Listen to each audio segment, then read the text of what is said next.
اتكلمنا عن النيل وكان ازاي بيقدس زمان ايام الفراعنه، وانه كان في عروسه النيل اللي بتقذف في النيل عشان احتراما لقدسيته ولاهميته.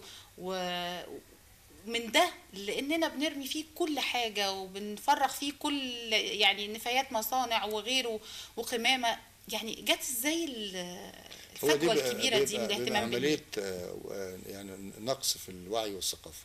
اه. ما هو لازم ده دور المراكز الثقافية انها توعي الناس. مم. النيل ده هو مصر هبة النيل، والنيل بالنسبة لنا حياة. لو ما فيش نيل ما فيش مصر.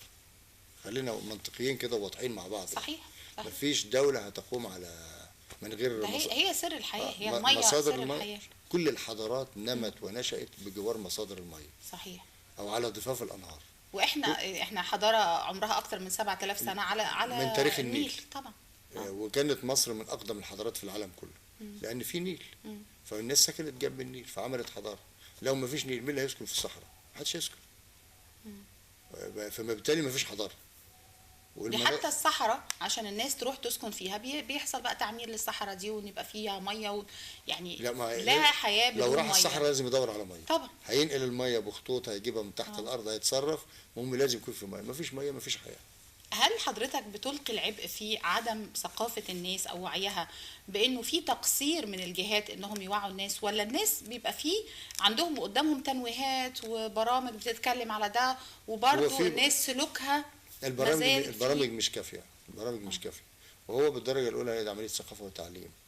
يعني زمان كان التعليم كان أقوى من كده، فكانت البرامج التعليمية برضه بترشدنا واحنا صغيرين على الترعة وعلى النيل وعلى النيل ازاي نحافظ عليهم. كانت الترعة والنيل كانوا في أنقى حالتهم زمان. أيوة. من 30 40 سنة. دلوقتي لا، لأن هو أصلا ما فيش تلامذة بتروح مدارس يعني.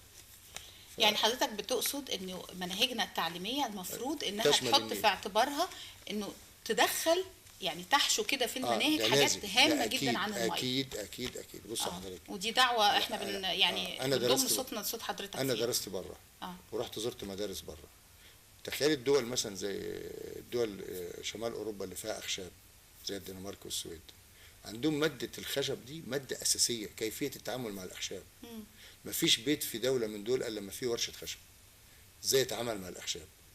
فدي ثقافه. ثقافه لازم نعلمهم. يقول لك ده هو احنا ده المنتج الرئيسي عندنا. لازم كل الناس تعرف تتعامل مع الخشب ده. روح اللي بيشوف شجره هناك طالعه حتى لو طالعه كده عشوائي تلاقيه يحافظ عليها ويقلمها ويعدلها، لو معوجه في ناحيه يسندها يعني.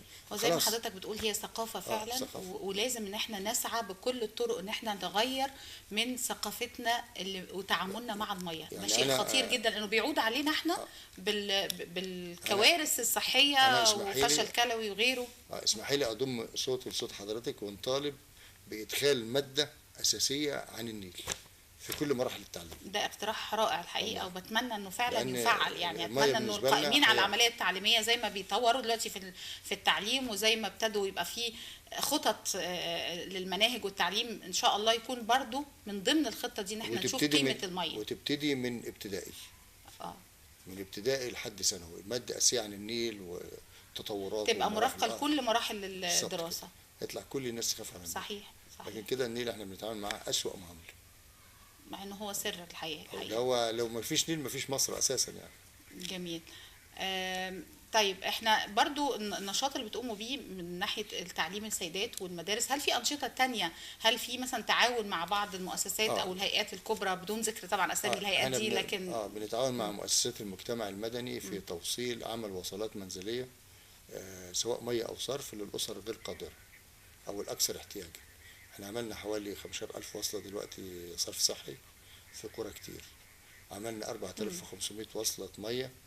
ده كان الاحصاء ده كان من فتره يعني من شهرين كده، هي ممكن تكون زادت دلوقتي. تمام. عملنا اكتر من 300 تانيين بالتعاون مع جمعيات خيريه وكده، و4500 مع بنوك وكده، يعني جهات عندها كده يعني مخصص للتعاون مع المجتمع. جميل. فهم جم بيتعاونوا معانا وبناخد، وفي ناس خيرين جدا. احنا بنشكر طبعا كل الجهات اللي بتتعاون معاكم او مع اي مؤسسه في الدوله بتقوم بخدمه المواطنين. اي حد بيساهم، حتى سيدات اعمال. حضرتك مره قلت لي انه كان في سيدات اعمال في نوادي بتتبرع ونوادي كبيره جدا موجوده نوادي روتري جميل. جميل. وجون ناس من القاهرة أصحاب مشتركين في نوادي الرياضة، تلامذة في إعدادي وثانوي في القاهرة، جم هنا واشتركوا وقالوا احنا عايزين نوصل، اختاروا 50 بيت عايزين نوصل لهم ميه، وبالفعل تم ودفعوا الفلوس من مصروفهم الشخصي. yeah. وجم بأتوبيس هنا عشان يطمئنوا، ووريناهم أماكن الوصلات. جميل. فدي كانت لفتة كويسة جدا منهم يعني. أنا عارفة كمان إن المرفق عمل فيلم مدارسنا صحية بإيدينا، احنا هنشوف جزء منه دلوقتي مع تمام. حضرتك ومع السادة المشاهدين، ونرجع مرة تانية. خليكم معانا. ماشي. نعلق في الحمامات عشان ما يرموش الأجسام الصلبة في الصرف الصحي عشان ما يسببش الأمراض المعدية.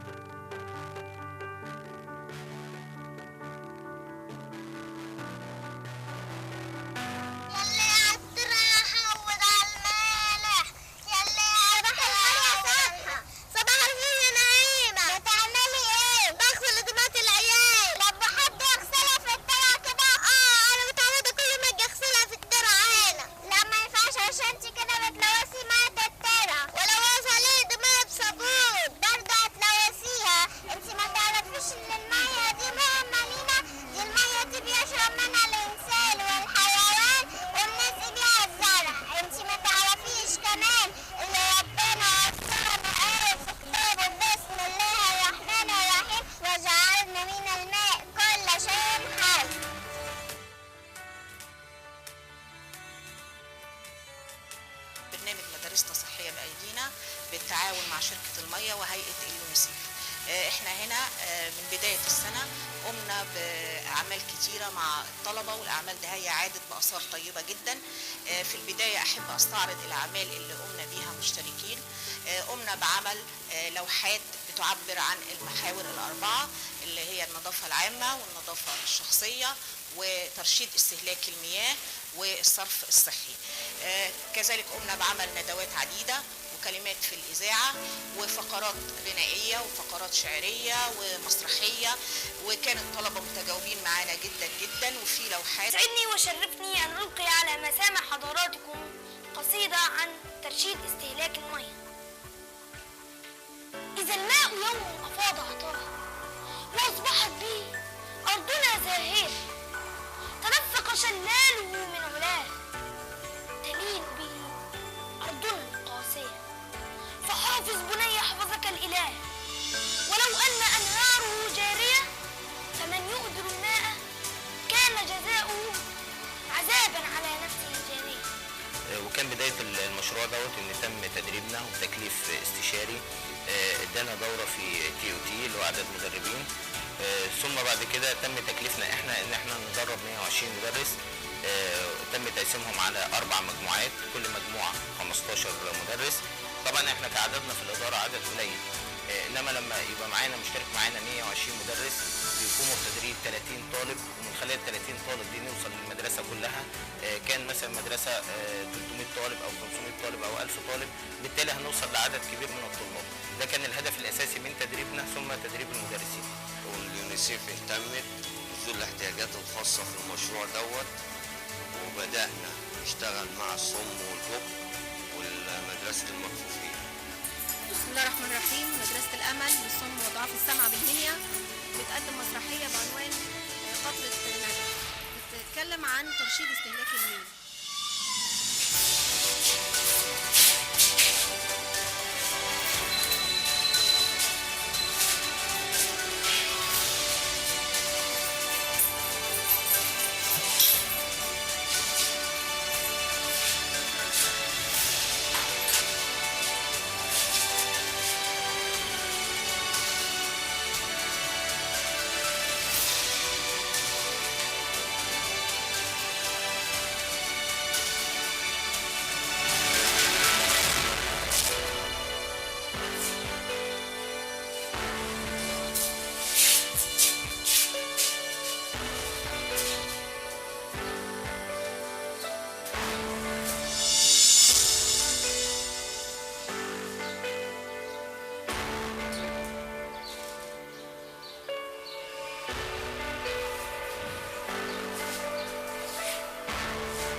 ورحت حضرت تدريب في شركة المية، وكان في من ضمن الحاجات اللي هي رسخت عندي ان احنا من فكرة ازاي نكون جيل.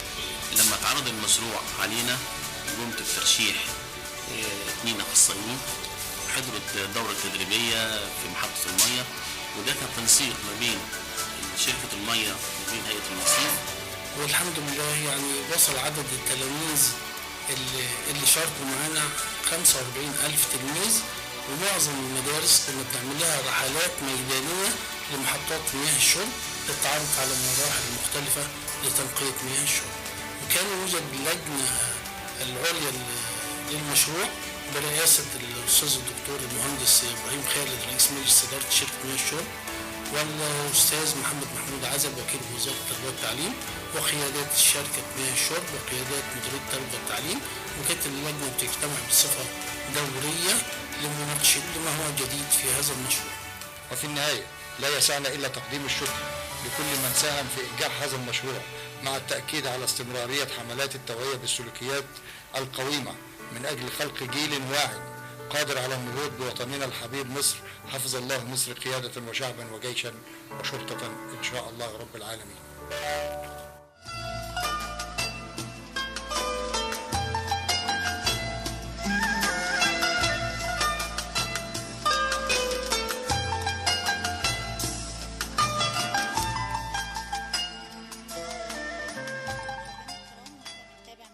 الفيلم التسجيلي كان دكتور إبراهيم الحقيقة قال لي قصة جميلة جدا عن أوبرا عايدة ومدى يعني صلتها بالنيل، ودي أول مرة أعرفها الحقيقة. يا ريت حضرتك تقولها للجمهور. لا، هو الموضوع كله إن الناس تعرف إن النيل له أهمية خاصة عند المصريين والحكام المصريين من قديم التاريخ يعني. تمام. من أيام الحضارة الفرعونية لما نشأت، وكانت الحضارة الفرعونية هي المتميزة في ذلك الوقت على مستوى العالم. فالحاكم الحبشي فبيسأل ايه الحضاره الفرعونيه دي؟ قالوا لا، ده الناس اللي واخدين ميه من عندنا. على المصريين يعني. على المصريين. الحضاره الفرعونيه كانت مسمعه في العالم كله يعني في ذلك الوقت يعني. كل الناس ساكنه شبه عراة، ودول بانيين قصور ومعابد الى الان احنا بنبص لها باعجاز يعني. احنا صدر لهم العلم والادب والفنون وكل حاجه. كل حاجه كانت في مصر الفرعونيه. فالحاكم الحبشي ده فطرقت في ذهنه فكره كده، قال انا احول نهر النيل بدل ما يروح على مصر احوله على البحر الاحمر، يحول مسار النيل. فالفكره دي وصلت للحاكم المصري في ذلك الوقت اللي هو الفرعون. فقال لك الله، يا راجل عن النيل ده النيل هو ده حياه مصر. فالناس دول هيحولوا النيل بعيد عننا. فعنده قائد اسمه راداميس. فقال للقائد اطلع شوف لنا الجماعه الاحباش دول بيفكروا في ايه. فطلع القائد، طبعا كانت مصر في ذلك الوقت قويه جدا يعني، والجيش بتاعنا منظم. اول دوله في العالم. دوله منظمه. اول دوله اسست في العالم هي مصر. واول حكومه. فالجيش المصري طلع بقياده راداميس، وصل بلاد الاحباش. طبعا هجم عليهم وشتتهم ومشاهم من بلادهم، ولا ما فيش سد ولا في اي حاجه، ولا بحولوا النيل ولا كلام من ده. فالقائد الحبشي هرب، وبنته اتأثرت اللي هي عايده. جابها راداميس وهو جاي، وجه بيها طبعا كطبيعه المصريين وعاداتهم انه اكرم وفادتها، واحسن ما عملهاش على انها اسيره يعني او بنت الاعداء. لا، ده اكرم وفادتها وتزوجها. فالملك الحبشي بعد ما رجع بلده تاني كان سابها وطفش. رجع بقى في قراره ان هو يحول النيل لما خلاص هو مفيش اصلا، ما هو ما قدرش يعمل حاجه وقتها، بس لمجرد فكره وصلت في دماغه ووصلت للحاكم المصري. فقال لا، ده انا ما خلوش يفكر، ما خلوش يفكر في كده اصلا يعني. فقال انا اروح اصالح الفرعون واجيب بنتي. فجاب هدايا وجه للحاكم الفرعوني وقال له انا عايز استرد بنتي. قال له انت خلاص احنا ما فيش عداء بيننا وبينك، ده طبيعه المصريين اساسا يعني. قال له احنا خلاص انت ما فيش عداء بيننا وبينك، ولكن بنتك احنا نخيرها، هي ترجع معاك ولا تستنى. فجت بنته قدام الاشهاد جميعا يعني، قالت له انا الناس اكرموني واكرموا فتي ولم يعاملوني كاسيره، عاملوني كاميره ولست اسيره. الحقيقه القصه دي بتفكرني بالمقوله اللي قالها او يعني التصريح اللي قاله سياده الرئيس عبد الفتاح السيسي، انه ميه مصر خط احمر طبعا، وانه احنا من زمان من قديم يعني من الدوله الفرعونيه واحنا بنقول انها خط احمر، وما زلنا هنقول ده، وان شاء الله ما فيش حد يجرؤ ان هو يتعدى على قطره مياه خاصه بالمصريين او نصيب المصريين في الميه. ان شاء الله ده اكيد يعني. اكيد. انا بشكر حضرتك في نهايه هذا اللقاء جدا دكتور ابراهيم خالد، نورتنا، وكل سنه وحضرتك طيب. وانت طيبه يا فندم. ونلقاك دايما على خير وبالتوفيق لكل مرفق الميه يعني بالمشاريع والاعمال اللي بتقوموا بيها. بنتمنى لكم كل التوفيق. متشكرين يا فندم، وكل سنه وانتم طيبين جميعا. وحضرتك طيب. مشاهدينا الكرام، بكده بنكون وصلنا معاكم لختام حلقتنا النهارده، على وعد بلقاء بيتجدد دايما كل يوم 4 في نفس هذا الموعد. كل سنه وحضراتكم بألف خير، وتصبحوا على خير.